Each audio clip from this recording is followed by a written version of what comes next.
All right. Well, let's just get it out the way. The last few days, I've had an ear infection, apparently. It wasn't severe as they usually get, but it wasn't pleasant to have an ear infection. I really did not like having it.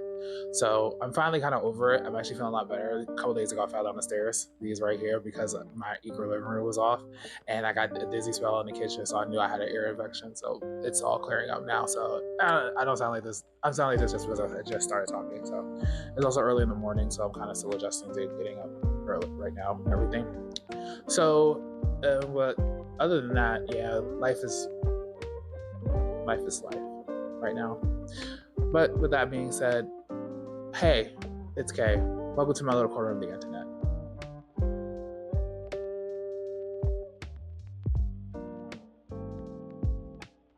So today I decided that I wanted to finally jump into the videos that I've been wanting to do for a while, like I've been talking about for a while and everything. And this video is hopefully gonna be a fun one for me because this is reliving a part of my childhood that I love so much. Is back when I was a Power Ranger diehard kid, and we're gonna be talking about the Power Ranger era from when they were on Jetix, which was one of Disney's companies, and it was on Toon Disney, I think it was, and this is when they were kind of like they did a lot of Power Ranger stuff at one point. They did like 5 maybe installments of Power Rangers on Disney before it switched back over to like Nickelodeon or something like that. All the ABC company family now and everything now, and I cannot. For honestly, after they moved it from a different company over to another one, it just shifted completely the dynamic of how this show got ran and how it looked, and very, very much so because like the Power Rangers that I remember, they only got one season. They didn't get like a break. They didn't get like a separate season, and then they get a whole new story being told and everything like that. And they didn't get an entire new Ranger costumes and everything. It was just like one season. You got to upgrade at some point, and then one of you get the Battleizer suit, and then we get the final episode, and that's it. Which was fine, cool, whatever. So the first one we're going to talk about in this episode is Power Rangers Dino Thunder. Let me be clear.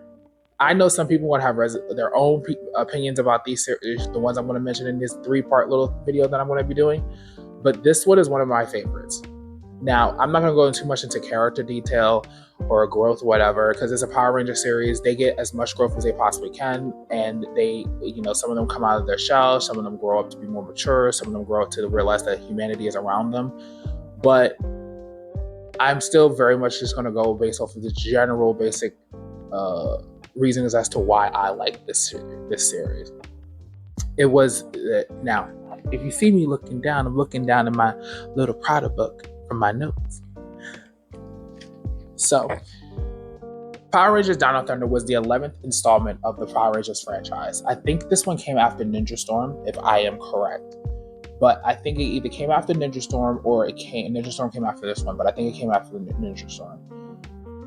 It is probably one of my favorite iterations of Power Rangers ever, and it's probably one of the best dinosaur-themed Power Rangers they have done.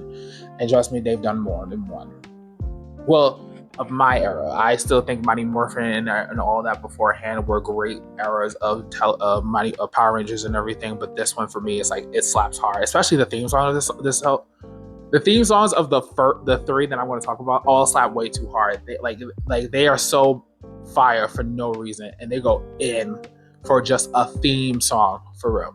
So it's the 11th installment. It stars James Napper as Connor McKnight, the Red Ranger, Kevin Duhani as Ethan James as the Blue Ranger, Emma Lahana as Kira Ford, who is the Yellow Ranger, and the legendary, obviously, and iconic Jason David Frank, who stars as Dr. Tommy Oliver, as well as the Black Ranger, and Jeffrey Pizarro, probably gonna pronounce his last name right, Pizarro, as Trent Mercer, aka the White Ranger. Now, what's interesting about this lineup to me is like they're not obviously they're not the typical Power Rangers setup when it comes to like 5 Rangers. Usually it's always 5 Rangers, and then they started to do just 3 at some point. So they did 3 for a while, actually. I think this one, they did 3. Ninja Storm was a 3 batch before they kind of got into a new, before they added Rangers and everything. There was RPM and everything, and then there was like Jungle Fury as well. Was another one that did 3, and same color palette for most of them anyway, which is very interesting too because they're all primary colors, so they can be mixed together to make any other color. Never caught on to that until years later. But it is the main 3 was Kira, Connor, and Ethan, and they are all very different individuals living vastly different in the ways of the world, but they come together to become Power Rangers and everything. And the one thing that I liked about this show was like they mixed this. They didn't make it seem like these were just hidden away. I'll get to that later, but I liked all of these characters. They were very interesting to me. I do think that they did have some level of growth when it came to their character development from when we first see them to as they got on. They found more courage and strength, like most characters do. Do I think Connor was a great Red Ranger? I think Connor was decent as a Red Ranger, but I think because Tommy being there, he kind of got overshadowed as a Red Ranger and not being able to really stand up on his own 2 feet to be the leader that they needed him to be.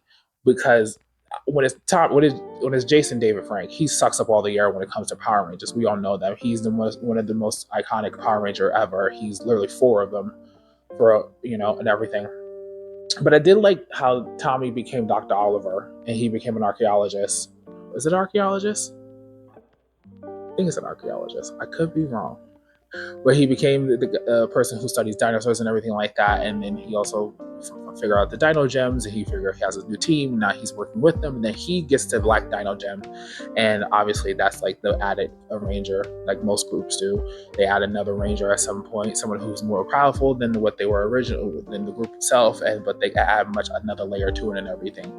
And then we get into Trent Mercer, who is the son of the villain, the antagonist in this entire series and everything like that. He plays the White Ranger who comes along and he goes through his own spells, basically very parallel to the Green Ranger during Mighty Morphin years. Very much like that, but they added a little extra layer to it, So overall, I think this show, this iteration of Power Rangers, to me, is one that fits. A lot of people probably remember it from their childhood, and I recently rewatched it, and I was like, oh wow, I remember this just like I did back in the day. It actually is fucking good. Okay, so fun things, a little fun fact about the show. The installment of this one had the 500th episode in it, which was the 4th episode of the season. There was an episode that marked, I'm assuming to be an anniversary for Tommy as a character in some way, shape, or form, because it was an episode where all 3 of Tommy's former Ranger costumes and everything, to say the least, or morphs, came back to battle him while he was unconscious. Also, another fun fact: this show was shot in New Zealand, which was the first time. It was not the first time, but it was like they used to shoot it in California, and then they moved it out to New Zealand, which I know pissed off. Like, just have to be in New Zealand for X amount of time. My God. And then if you're ever curious to know why, there was a point where Tommy was not actually visibly on the show when he couldn't demorph or he was invisible. They wrote that into the show so that the Jason could go back home to be with his family for a while and then come back and finish the rest of it. Respects to the man, he's no longer with us, so I can understand that. New Zealand is very far away to be from family and everything like that. So overall, this show in general, there's a lot of my favorite episodes in this. One of my favorite episodes is when they figure out that there's a Japanese version of themselves, which we all know that all Power Rangers in general is just a American version of a Japanese Sentai that they've created. And and to be honest with you, I should start watching the Japanese versions of some of these just to see how in depth they go, because it just goes so much further than just what we have here.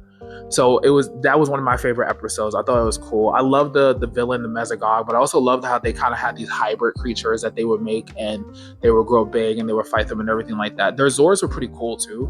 I did like that how they had Zords like a Tyrannosaurus and a Pterodactyl and T-Rex. Yeah, T-Rex, Zord, and everything, and it was fitting of all of their kind of. And then they also had gain special abilities themselves. Like Kira could have a sonic scream. Ethan had sort of very strong shielded skin on his forearms and everything, and then Connor has super speed. So it was quite interesting to see like how in depth they kind of got as time went on. It was a more enjoyable season for me after rewatching it again, and then I've also rewatched the other ones as well, so I will be getting down to those two as well. But this one is one of my favorites. This is like I remember rushing home to come watch this. I remember waking up on Saturdays mornings to watch it, or like Fridays or something, Saturday or Fridays to watch these. Like, if there was one that I would say needed another season, I would have loved to have seen this have another season. Now, if I had to compare it to the ones that came afterwards, the other Dino ones, they don't compare. I'm sorry. I felt like there was so much. I think after a certain point, Power Rangers became too happy and too full of light and too full of joy. Like, it just became so. And I know that's weird to say because like it's supposed to be as a kid show, and like I'm an adult now, but like at the same time, it's also like, yeah, but this is a bit saccharine. Like, this is just too. Like, no one's this deliriously happy unless you're delirious. But like it didn't fit the same. So I guess because I was also comparing the past to the present. So but overall, if I had to rate this show, rate this series, rate the Zords, rate everything, I would give this a 7 out of 10 just because to me it was one of the better ones. It was the characters were fun. There was a lot more.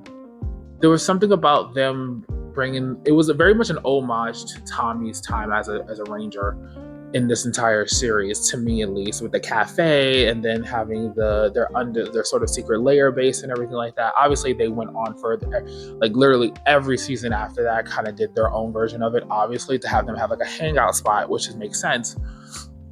But it's something about this scene more realistic and more human rather than sort of this animatronic version of a person being.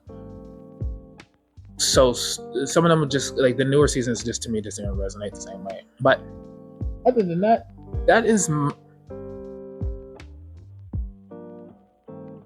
Sorry, got distracted for a second. Other than that, that is my opinion on the Power Rangers Dino Thunder. Like I said, I wasn't going to get too in depth. I just wanted to talk about how I enjoyed this show so much and how it was fun for me. I liked a lot of the side characters like Elsa and.